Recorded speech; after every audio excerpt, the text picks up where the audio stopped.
समर्थ की परीक्षा नहीं लेनी चाहिए, एक बात। दूसरी बात यह है, ऐसा व्यक्ति फिर होता क्या है, किसी दंभी के चंगुल में फंसता है। क्या किसी के पास ताम झाम नहीं है, इसीलिए अगर आप उसको कुछ नहीं गिनेंगे तो आप समझ लीजिए ताम झाम वाले दंभी के पास आप जाके फंस जाएंगे। अपना जीवन तो 10 जन्म के लिए बेकार ही कर लेंगे। मिथिला की कहावत है, राजा जोगी अग्नि जल। राजा अग्नि से दूर रहेंगे तो प्रकाश दाह की प्राप्ति नहीं होगी, ज़्यादा सट पिट जाएंगे तो राख हो जाएंगे। जल से दूर रहेंगे, प्यास नहीं बुझेगी, नहाना धोना नहीं होगा, ज़्यादा घुल मिल जाएंगे तो समुद्र ही है, डूब ही जाएंगे। योगी से दूर रहेंगे तो लाभ नहीं उठा पाएंगे, और उनको सखा मान लिया, हास परिहास करने लगा तो जल भून के राख बिना नहीं रहेंगे। इसीलिए राजा, योगी, अग्नि और जल, इनके सेवन में बहुत सावधान रहना चाहिए।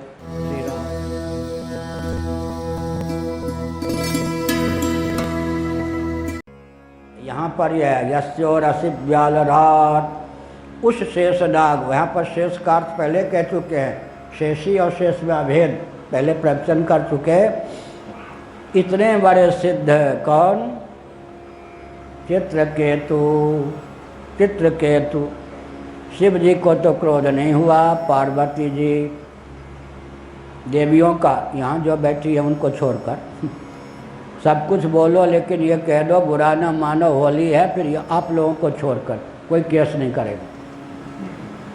फिर उससे भी आगे बोलना हो तो आप जैसे व्यक्तियों को छोड़कर, और अच्छा बुरा न मानो होली है, एक वाक्य बोल दे, द्वेषपूर्वक रागपूर्वक कुछ न बोले, अपनत्वपूर्वक बोले बुरा न मानो होली है, या फिर आप लोगों को छोड़कर, या फिर आप जैसे व्यक्तियों को छोड़कर। अब सुप्रीम कोर्ट पहुंच जाओ, कहीं पहुंच जाओ, क्या बोलना न जाने तो रोज़ ही हम पर केस हो।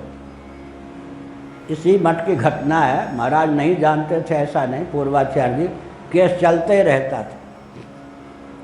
कभी कांग्रेसी की आलोचना कर दिए, भाजपाई उनका उस समय जनसंघी लोग थे, बड़े उपयोग करते थे, मालूम है कैसे? वो कहते थे महाराज जगजीवन राम ने ये बोल दिया, वाजपेयी ने ये बोल दिया, ये बोल दिया। महाराज तो पंडित ठहरे, मंच पर फिर उधार देते थे। अब वो उनका ध्यान नहीं जाता था कि ये कोई घटिया है क्या जनसंघी, लेकिन इनका उपयोग कांग्रेसियों को गाली दिलाने में कर रहे।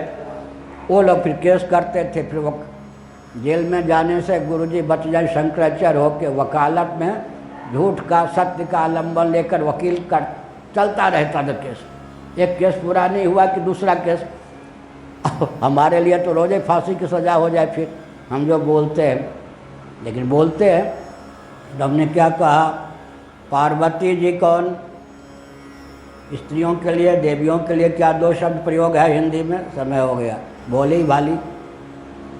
भोली के आगे भाली शब्द बहुत विचित्र है जी। भोलापन तो है पर भोली मत समझ लो, आगे क्या लिखा है, भाली। लाला ने जब तक मक्खन खाली खिला दिया, यशोदा ने कभी क्रोध नहीं किया।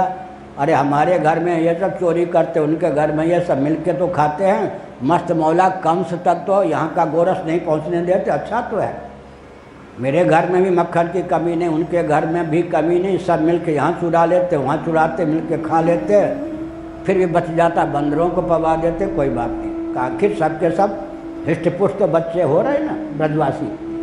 कंस के पास तो कम से कम मक्खन मिश्री नहीं जाने देते ना, कोई बात। अब लाला ने मिट्टी खाई तो अब भोली भाली हो गई। मिट्टी से तो पीलिया हो जाएगा लाला, ये तो देखा देखी सब इसके खाने लगेंगे, ब्रज के सभी पीलिया रोग से ग्रस्त हो जाए, वहाँ भाली हो गई या नहीं? तो इसीलिए लिखा है, एक संकेत करते हैं। एक होता है रज, एक होता है वीर्य, शुक्र जिसको कहते हैं, शुक्ल भी कहते हैं, सोम भी कहते हैं। रज को अग्नि और सूर्य कहते हैं, शुक्र को वीर्य कहते हैं, सोम कहते हैं। पुरुष के शरीर में सोम की प्रधानता होती है। सोम माने चंद्रमा, शुक्र माने सोम, सोम माने चंद्रमा, चंद्रमा माने जल। स्त्रियों के शरीर में अग्नि और सूर्य की अग्नि और सूर्य की क्या होती है? प्रतिष्ठा। इसलिए बाहर से जो देवियां हैं वो सौम्य दिखाई पड़ें, मान लो कि अंदर का जो इनका तेज है, झांसी की रानी की तरह से तलवार पकड़ लेंगी तो फिर कचुमरे निकाल देंगी क्या? हाँ, झांसी की रानी ने क्या किया? मायके में तो खूब सीखा था, ब्राह्मण घर की थी, झांसी की रानी ब्राह्मण घर की थी, लेकिन ससुराल में मर्यादा का इतना विचित्र ध्यान था, बहू रानी होकर, स्त्री होकर, ब्राह्मणी होकर के कैसे तलवार चलाएगी, ये सब प्रतिबंधित हो गया। तो अभ्यास छूट गया। कालांतर में वैधव्य का योग भी, बाल गोपाल भी था ही, हो ही गया था। तब उन्होंने पूर्व अभ्यास को किया, तलवार को यूँ चलाया, जब खंभे पक्के टूट के गिर पड़े तो मालूम पड़ा कि अब शत्रुओं के रुंड काटने में समर्थ हो सकती हूँ। तो जौहर दिखाया ही नहीं झांसी की रानी ने। भगवान राम ने 10 कंध रावण को मारा। सीता जी ने युद्ध में 1000 मुख वाले रावण को मारा। इसलिए जब देवता लोग असमर्थ हो जाते हैं तो निश्शेष देवगण शक्ति समूह मूर्तियाँ भगवती को प्रकट करके फिर भगवती चंडी जो है क्या युद्ध में विजयी होती हैं। हमारे यहाँ देवियों को भी युद्ध तक का प्रशिक्षण दिया गया या नहीं? क्या कैकेयी युद्ध विद्या में निपुण थी या नहीं? कौशल्या आदि रथ पे थोड़े होती थी, डर जा सकती थी। कैकेयी जो थी देवासुर संग्राम में भी कितनी निर्भीक रही होगी, और कहीं कहीं कील टूट जाए तो उंगली का ही प्रयोग कर दिया। गुण तो गुण ही है ना क्या? इसका मतलब घरपोक व्यक्ति देवासुर संग्राम में फिर अपने पति के साथ रह ले, संभव नहीं हो। तो हृदय रुक जाए, खत्म हो जाए। तो सार क्या निकला? सार यह निकला कि पार्वती जी को क्रोध आ गया, पिता वाला रूप धारण कर लिया। पार्वती ने माता वाला रूप धारण कर लिया। शिव जी बालक है, आखिर शेषनाग का पुजारी है, भक्त है, रहस्य को नहीं जानता है कि जहाँ शिव होंगे वहाँ शक्ति होगी या नहीं, जहाँ ब्रह्मा होंगे वहाँ सरस्वती ब्रह्म विद्या होगी या नहीं। ब्रह्मा और ब्रह्म विद्या को कोई अलग कर देगा? आक्षेप करने वालों के आक्षेप मैथुनी सृष्टि पर जो नियम लागू होता है वो दैवी सृष्टि पर थोड़े लागू होता है। मत्स्य पुराण में लिखा है शिव ब्रह्मा कौन है? ब्रह्म, तो उनके साथ ब्रह्म विद्या रहेगी या नहीं? वही सरस्वती है। बाहर में वह जो रूप आ जाता है साकार, एक स्त्री का, एक पुरुष का, एक प्राकृतिक पिता का, एक पुत्र का, उस पर आक्षेप होता। प्राकृतिक आक्षेप है या तात्विक आक्षेप है? प्राकृतिक आक्षेप है। इसी प्रकार यहाँ पर प्राकृतिक आक्षेप है, लेकिन उसने तात्विक समझा, क्योंकि जहाँ शिव होंगे वहाँ शक्ति होंगी या नहीं? शिव और शक्ति के संश्लेष से सृष्टि की उत्पत्ति होगी या नहीं? मयाध्यक्षेण प्रकृति श्वेते सचराचरम हेतुना ने कौनते या जगत भी परिवर्तते। शाप दे दिया, चाहते तो ये भी शाप दे देते, लेकिन मुस्कुरा दिया। जो आज्ञा, जो शाप वरदान स्वरूप स्वीकार करता हूँ। अब यहाँ सावधान क्या रहना चाहिए? इतनी ऊंची भूमिका में भी अगर जिसको उपदेश नहीं देना चाहिए उसको उपदेश देने लगे, जिसको डांटना नहीं चाहिए उसको डांटने लगे, तो कचूमर निकल जाएगा या नहीं? सिद्धों को भी सावधान रहना चाहिए, समझ गए ना?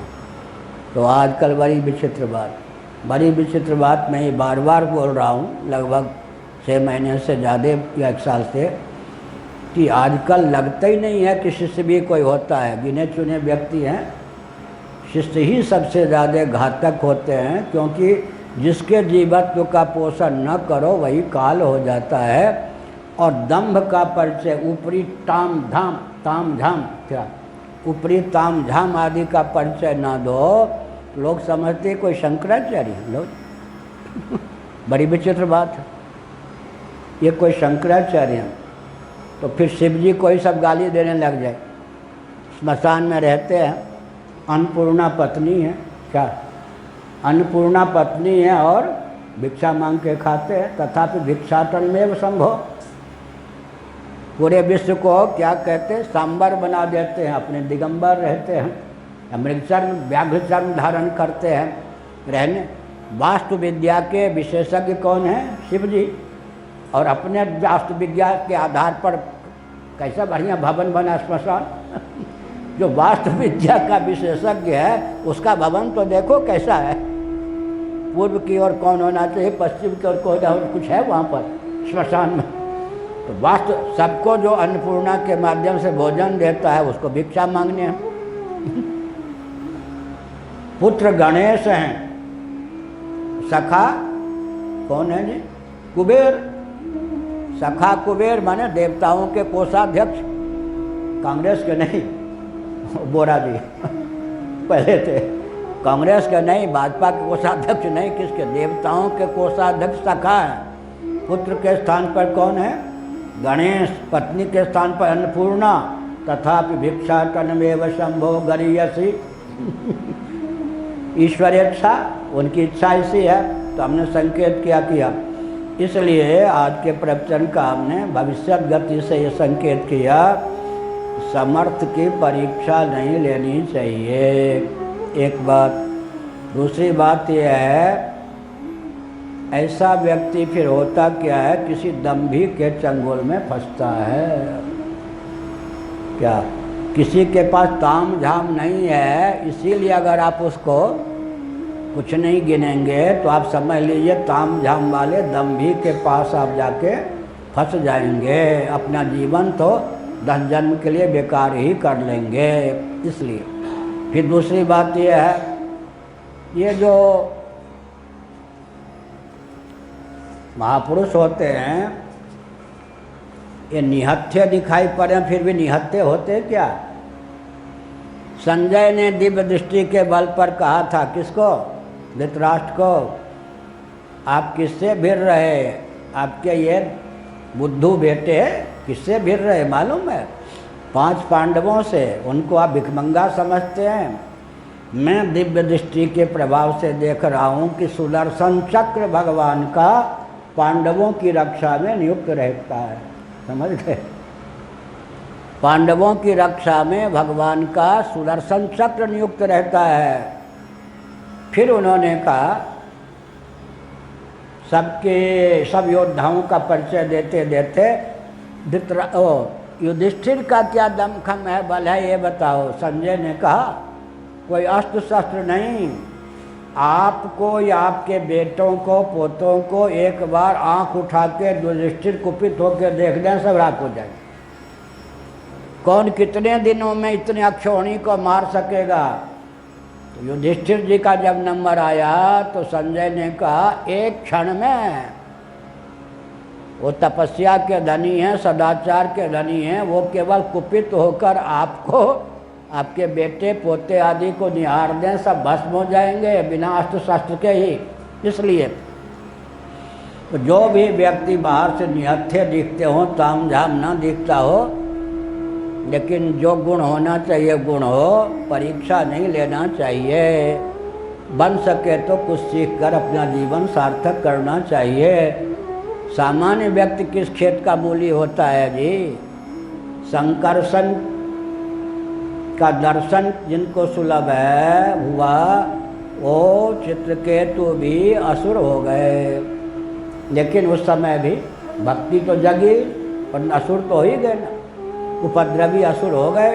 इसका अर्थ क्या होता है?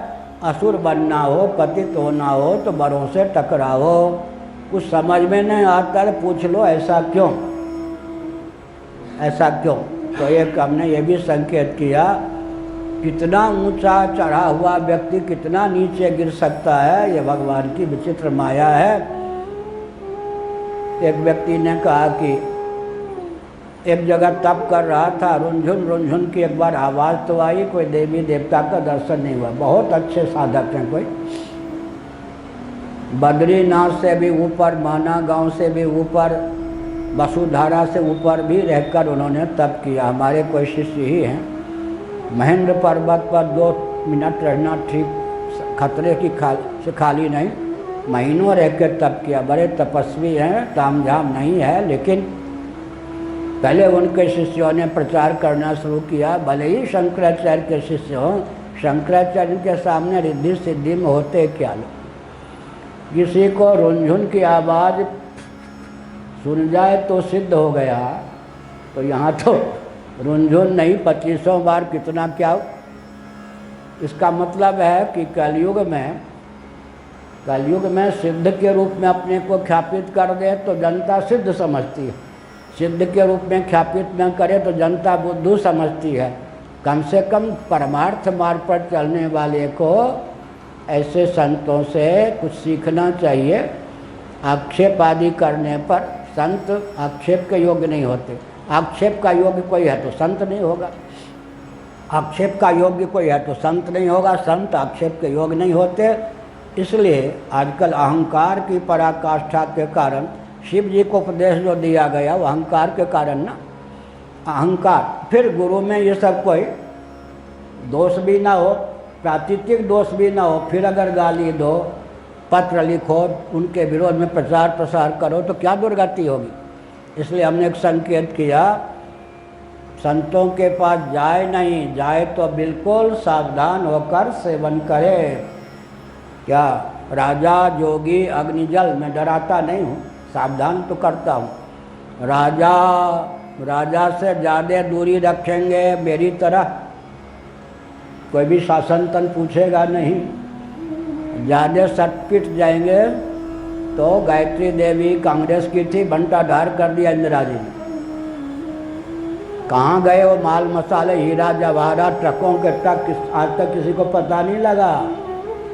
राजा से मुंह लगा लोगी या लगा लोगे तो किसी भी क्षण जेल में जाओ, कुछ भी हो सकता है। तो राजा का सेवन, मिथिला की कहावत है, राजा जोगी अग्निजल। राजा अग्नि से दूर रहेंगे तो प्रकाश दाह की प्राप्ति नहीं होगी, ज़्यादा सट पिट जाएंगे तो राख हो जाएंगे। जल से दूर रहेंगे, प्यास नहीं बुझेगी, नहाना धोना नहीं होगा, ज़्यादा घुल मिल जाएंगे तो समुद्र ही है, डूब ही जाएंगे। योगी से दूर रहेंगे तो लाभ नहीं उठा पाएंगे, और उनको सखा मान लिया, हास प्रयास करने लगा तो जल भून के राख बिना नहीं रहेंगे।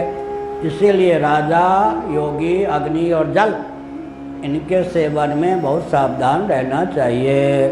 श्री राम जय राम जय जय राम, हर हर महादेव।